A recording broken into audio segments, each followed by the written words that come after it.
Words. Why are there so many of them? Probably because there's a ton of words that have similar meanings, but they're subtly different enough thanks to their usage. Take for example the words sketch and doodle. Both essentially mean rough drawing, but when you hear the word sketch, you think of.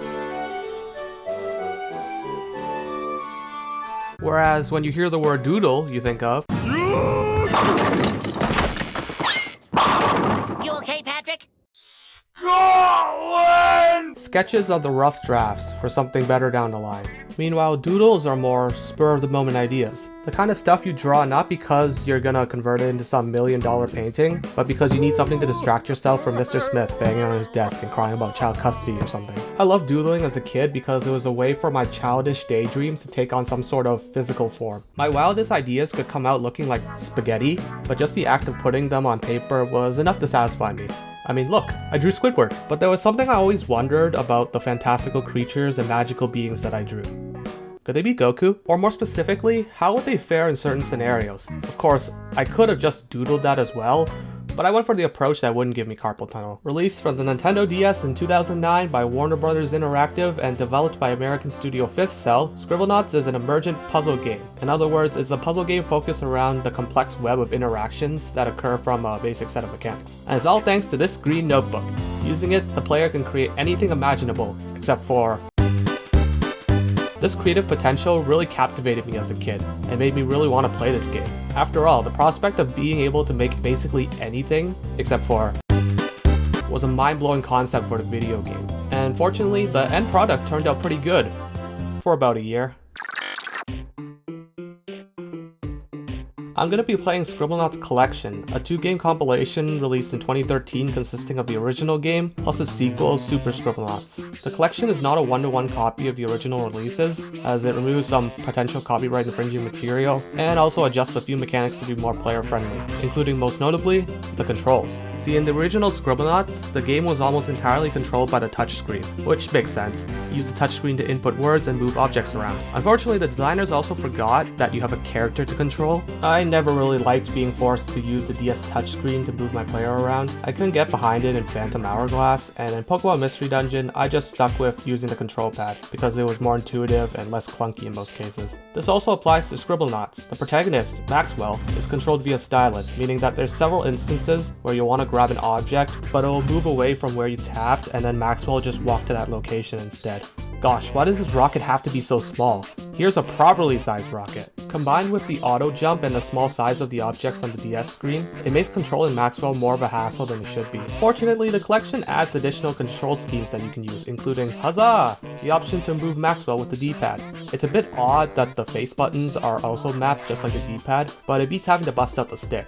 You're immediately dropped into a free sandbox environment when you start the game, which is a brilliant move. You're free to test out any objects and interactions you want right from the get-go before putting them to use in any of the actual levels. The start button, though, as thematic as it looks, is slightly too big. As fun as it is to mess around with stuff in the sandbox, the real meat of the game comes in the form of over 200 puzzle and action levels. Puzzle levels involve conjuring up objects to solve specific problems to earn a star right, which is the main objective of every level in Scribblenauts. Action levels, meanwhile, are simply a race to the star right that can be completed with the help of your creations. That's a lot of problem solving. If I wanted to work my brain that hard, I just think of ways to end world hunger. When I think Scribblenauts, I think of solving whatever is needed with whatever I need. And that's exactly what puzzle levels accomplish. An assortment of different scenarios with fairly lenient rules on what you can do to accomplish the job. Some levels are far more strict in what's accepted as the solution, but there's still generally enough freedom that it rarely feels too overbearing. I want to give props to the game's soundtrack too. It's whimsical and full of this bouncy energy, and it makes it perfectly suited for the imaginative style of gameplay that Scribblenauts offers. Put on any track from this game if you need a smile.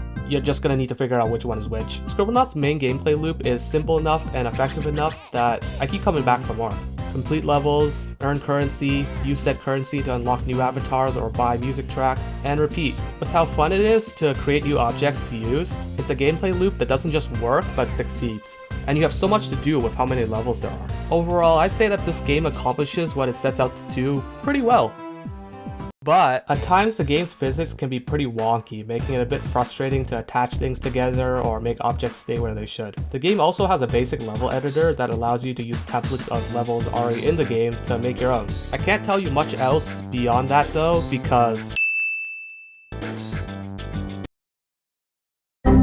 however, the biggest problem I have with the original Scribblenauts is that most of the action stages boil down to using the same set of objects every time, which stifles creativity. There was an absurd number of action levels that I was able to complete using just A, an object that granted me the ability to fly like wings or a jetpack, and B, rope. Even though I was presented with multiple different scenarios, most of them unfortunately boiled down to how fast I could create the jetpack and equip it. It hurts even more when half of the levels in the game are puzzle levels, while the other half are the lackluster action levels I mentioned. After completing a few of them, I didn't feel inclined to tackle any more of these types of action stages. You see one, you see them all. As a result, about half of this 240 level package is just unwanted leftovers for me, which kinda sucks. Still, even though half the game was mid, the other half remains good enough that I'd still consider the original Scribblenauts game worthwhile. But barely a year after the original game dropped, a sequel appeared in the form of Super Scribblenauts. In addition to providing fixes to the original's controls, physics, and other enhancements, it introduced an exciting new mechanic to object creation: sentence structure. You're now able to prefix adjectives onto the objects you create, which opens up even more avenues of creative possibilities. Why would you play the original game at this point, when Super Scribblenauts runs on the same engine, has better physics, has adjectives, and has a control scheme made for humans? You don't. You throw the original game away now. In all seriousness though, Super Scribblenauts feels like the game that 5th Cell wanted to make, while the original Scribblenauts was almost like a tech demo of sorts. Almost everything in the sequel is more polished and well thought out, from the more intuitive UI to the overhauled level editor.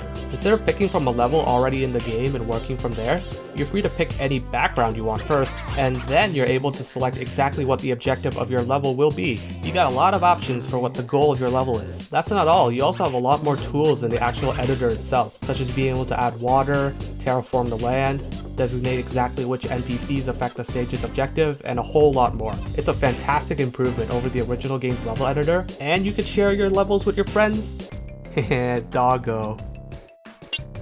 No! Most of the game's stages are now puzzle levels too, which I approve of. Super Scribblenauts actually has about half the total number of levels compared to the previous game, but the variety of the new levels are far greater, and as a result, a better package overall. You can still play some action-esque levels in one of the 2 special worlds, but they're more complicated and thought-provoking than any of the action stages in the original game, and as a result, I really like them this time around. And honestly, that's the theme for Super Scribblenauts. Even though it was released just a year apart from its predecessor, it has so many smart little improvements that make it a superior game. For example, the par system from the previous game, where you can only make a certain number of objects or risk losing out on some of the payout when you completed the level, has been removed, and it's indicative of the game's greater emphasis on player choice and creativity in the sequel. For the most part, Super Scribblenauts is great. The music is just as good as the first game, and all the gameplay enhancements make it the superior version. But still not perfect. Firstly, they added Dream into the game. Secondly, there are specific levels dedicated to the use of adjectives. However, most of these levels suck. They have the same visual theme and overall goal, which is just putting specific objects with specific adjectives into a designated area. These type of levels feel far too restrictive and go against the rest of the sequel's changes in trying to make a more creatively free game. Heh kitty. No! Other minor nitpicks I have include the early levels being too rigid, the max number of objects you can have on screen at once still being too little, and a few graphical glitches. Fortunately, these type of graphical issues only seem to really occur when you run the collection on an emulator. Running the games individually on an emulator works fine, as does playing them on their native hardware, obviously. Overall, Super Scribblenauts is exactly the type of sequel that was needed for the series to truly evolve. It opened up so many new avenues for creativity, not just in its new mechanics, but also the enhancement of existing systems as well. I think Super Scribblenauts still holds up pretty well to this day, and is still worth checking out.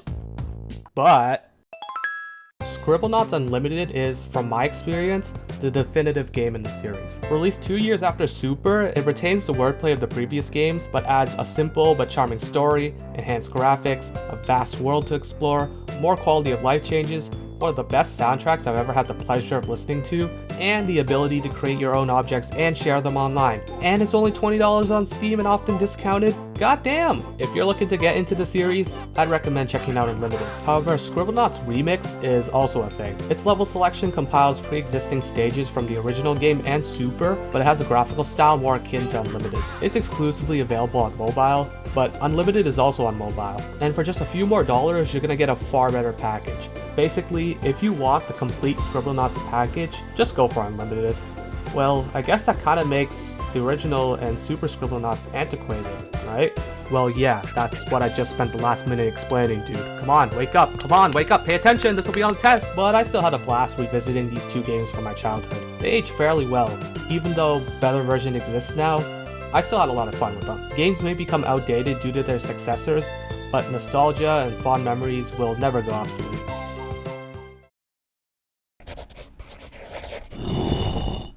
What the hell are you drawing? Why do you care? What are you, a closet designer? No, I'm a rocket scientist.